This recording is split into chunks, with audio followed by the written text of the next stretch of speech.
전 세계적으로 탄소 중립 시계가 빠르게 돌아가고 있습니다. 탄소 중립은 이제 인류 역사의 흐름에서 피할 수 없는 숙명이 됐는데요. 이번 주 산업뉴스인에서는 서울경제 조양준 기자와 글로벌 탄소 중립 이슈에 대해 얘기 나눠보도록 하겠습니다. 조양준 기자, 안녕하세요. 네, 안녕하세요. 네, 우선 이제 탄소 배출 감축, 이 탄소 중립이 이제 전 세계적인 공통 과제가 이제 됐습니다. 우선 최근에 이 탄소 중립과 관련해서 어떤 소식이 좀 들어와 있나요? 이 탄소 중립이 이제 지난 2015년 채택된 유엔 조약인 파리 협정에서 비롯됐다는 점 잘 아실 텐데요. 그만큼 탄소 중립과 관련해서는 국제사회의 움직임을 주목해보는 것이 중요합니다. 우선 현지 시간으로 지난달 22일 미국이 기후 정상회의를 개최했는데요. 조 바이든 미국 대통령이 주최해서 화상회의 형식으로 열린 이번 회의에는 문재인 대통령을 포함해 시진핑 중국 국가주석, 또 블라디미르 푸틴 러시아 대통령 등 40여 명의 정상들이 참석했습니다. 이 자리에서 미국은 10년 뒤인 2030년까지 탄소 배출량을 50% 이상 줄이겠다는 목표를 내놨는데, 이것은 오바마 정부가 2025년까지 잡은 그 목표치 25%의 2배입니다. 물론 현재 각국이 발표하는 탄소 감축 목표치는 좀 주의해서 보셔야 할 필요가 있는데요. 어느 시점과 비교해 얼만큼을 줄이겠다는 것인지 기준점, 또 목표 시점이 제각각인 경우가 많아서입니다. 그럼에도 미국이 이렇게 공격적인 목표를 제시한 것은 그만큼 탄소 중립에 드라이브를 걸겠다, 각국도 따라와 달라, 이런 메시지를 낸 것이라고 이해하시면 될 것 같습니다. 미국이 목소리를 키우자 다른 나라들이 화답을 하고 있는데요. 우선 유럽연합은 2030년까지 탄소 배출량을 55%나 줄이기로 했습니다. 이후에 또 독일 정부는 탄소 중립 달성 목표 연도를 종전 2050년에서 2045년으로 5년 앞당기기로 했습니다. 주로 서방 국가에서 탄소 중립 연대가 속속 결성되는 그런 모양새이기도 합니다. 네, 이제 세계 각국이 이제 탄소 중립에 박차를 가하고 있는 모습인데요. 이 자연스럽게 좀 우리나라 상황도 궁금합니다. 이 한국도 탄소 감축 목표치를 발표를 했죠. 네, 맞습니다. 우리 정부도 2030년까지 탄소 배출량을 24% 감축하겠다, 이제 이런 목표를 발표하기도 했는데요. 그런데 앞서 말씀드렸듯이 현재 각국은 기후위기 대응을 위해서 이 목표치를 높이고 있습니다. 문재인 대통령은 지난달 기후 정상회의에서 더 높게 올려잡은 감축 목표를 설정해서 올해 안에 유엔에 제출하겠다고 밝혔습니다. 문 대통령은 또 석탄화력 발전소를 과감하게 감축하겠다, 이런 방안도 내놨는데요. 이와 관련해 이미 산업통상자원부 등 정부는 석탄 발전의 경우 과감하게 줄여나가겠다는 기조를 계속 유지하고 있습니다. 국가 전력을 어떤 방식으로 운영할지를 정하는 중장기 계획인 9차 전력 수급 기본 계획을 보면 정부는 2034년까지 수명이 다한 석탄 발전소 30기를 폐지할 방침입니다. 현재 우리나라 석탄 발전기가 60기니까 한 10여 년 만에 절반이 사라지는 셈이죠. 전체 탄소 배출에서 석탄 발전소가 차지하는 비중이 약 30% 정도로 높다는 점을 보면 이 부분을 이해할 수 있을 것 같습니다. 또 문 대통령은 신규 해외 석탄 발전에 대한 공적 금융 지원을 전면 중단하겠다고도 강조했는데요. 한마디로 석탄 발전소를 새로 지으려 해도 투자를 유치할 수 없다, 짓고 싶어도 돈이 없어서 못 짓는다, 이렇게 된다는 것이죠. 이미 국내외 금융권에서는 석탄 발전을 투자 기피 대상으로 삼는 분위기가 형성되고 있습니다. 요즘 많이 듣고 계시는 ESG, 즉 투자 시 환경과 사회 지배구조를 따지는 문화가 바로 이런 흐름이죠. 이런 금융권의 대응에 산업계도 촉각을 곤두세울 수밖에 없습니다. 예, 그런데 이제 얼핏 수치를 보고 좀 비교를 해보자면은 한국의 감축 목표가 다른 나라에 비해서 그닥 높지 않다라는 그런 인상을 주는 듯한데요.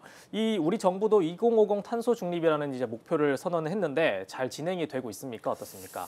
예, 사실 숫자 자체만 따지자면 좀 그렇게 보이기도 합니다.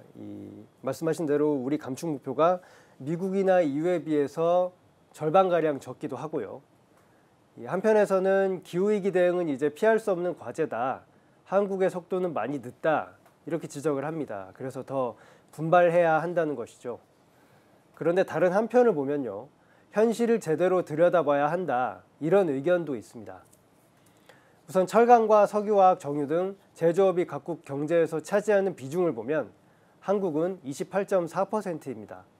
16.4%인 유럽, 11%인 미국보다 높죠. 석탄 발전 비중도 우리나라는 40%로 32%인 일본, 또 24%인 미국보다 높은 수준입니다.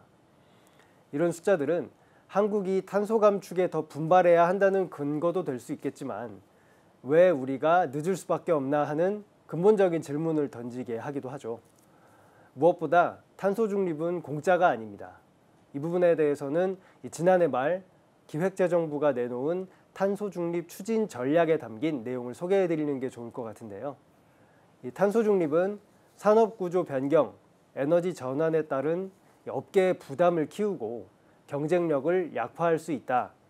또 기존 산업의 기반 약화로 일자리가 줄어들고 전기요금 등 공공요금과 물가가 상승할 위험이 있다. 결국 탄소 중립은 속도 조절에 실패하면 오히려 역효과가 날 수 있다. 이렇게 볼 수도 있는 것입니다. 네, 이렇게 이제 기후 변화 위기에 대응하기 위해서는 또 산업 경쟁력도 생각을 해봐야 되는 그런 상황인데 좀 이런 걱정을 우리나라만 하고 있는 건지 아니면은 좀 다른 나라들도 속사정은 있을 것 같은데요, 어떻습니까? 네, 맞습니다. 현재 탄소 중립에 가장 적극적인 곳이 유럽인데요. 그런데 이 유럽에도 여러 나라가 있고 각각의 사정이 다르죠. 유럽연합 27개국의 공동정부 역할을 하는 유럽 집행위원회에서 현재 녹색 산업 분류 체계, 영어로 텍소노미라고 하는데 이런 체계를 만들고 있습니다. 각 산업 발전 방식이 탄소 감축 등 친환경적인지 아닌지를 분류해 놓는 것인데요. 유럽은 ESG처럼 이 녹색 분류 체계를 금융사 투자 기준으로 삼는다는 방침입니다. 한마디로 친환경 살생부 정도로 불러볼 수 있겠는데요. 그런데 현재 유럽 국가들 사이에서 이 대표적인 화석연료인 가스 발전을 녹색 산업으로 분류해야 하느냐를 놓고 논쟁이 뜨겁다고 합니다. 제조업 비중이 여전히 높은 유럽 국가들 사이에서 탄소 중립 연착륙을 위해서는 가스 발전이 반드시 필요하다고 강조하고 있는 겁니다. 그리고 이제 이 문제도 좀 짚어볼 필요가 있겠는데요. 바로 원자력 발전소 문제입니다. 현재 독일 정도를 제외하고 선진국 대부분은 탄소 중립 달성 수단으로 원전을 채택하고 있습니다. 현실이 그렇습니다. 단일 발전원 가운데 탄소 배출이 가장 적은 것 1위가 바로 원자력 에너지입니다. 그 다음이 수소, 풍력, 태양광 순입니다. 이런 사실들은 한국의 탄소 중립 정책 수립에도 많은 시사점을 줄 것 같습니다. 네, 여러 가지 이제 문제와 상황이 얽혀 있기 때문에 앞으로 추진해야 할 방향성도 굉장히 중요해 보이는데요. 우리 정부 이 다음 움직임은 뭡니까? 네, 정부는 이달 중 대통령 직속 탄소중립위원회를 출범시킬 예정입니다. 그동안 탄소 저감 업무가 각 부처에 분산돼 있어서 정책 속도가 나지 않고 진척도 잘 되지 않는다 이런 지적이 많았는데요. 탄소중립위원회를 신설해서 한국 탄소중립을 위한 컨트롤타워 역할을 맡긴다는 것입니다. 이 탄소중립위원회는 기존에 있는 녹색성장위원회와 국가기후환경회의를 통합하는 형태가 되고요. 이 위원장은 국무총리와 민간 전문가가 공동으로 맡습니다. 이 탄소중립위원회는 영국 기후변화위원회를 벤치마크했는데요. 영국 정부는 탄소중립 관련 정책을 결정할 때 반드시 기후변화위원회에 자문을 하고 그 결과를 최우선적으로 고려한다고 합니다. 또 정부는 이달 개최 예정인 P4G, 녹색 성장과 글로벌 목표 2030을 위한 연대 정상회의를 성공적으로 치르겠다는 의지를 나타내고 있습니다. 정부는 이번 P4G 정상회의가 한국이 처음으로 여는 다자 환경 정상회의니만큼 이 국제사회에서 탄소 중립에 대한 한국의 존재감을 높이는 한편 각국과의 협력을 강화하는 계기로 삼겠다는 계획입니다. 네, 이 탄소 중립이 단순히 기후 변화에 대응하는 것뿐만 아니라 전체 산업이라든지 에너지 사용 또 수출과도 직결되는 문제이기 때문에 이 정부 차원에서 보다 실효성 있는 대책이 필요해 보입니다. 이 다음에 또 탄소 중립 관련해서 새로운 소식 있으면 전해 주십시오. 조양준 기자 수고하셨습니다. 네, 감사합니다.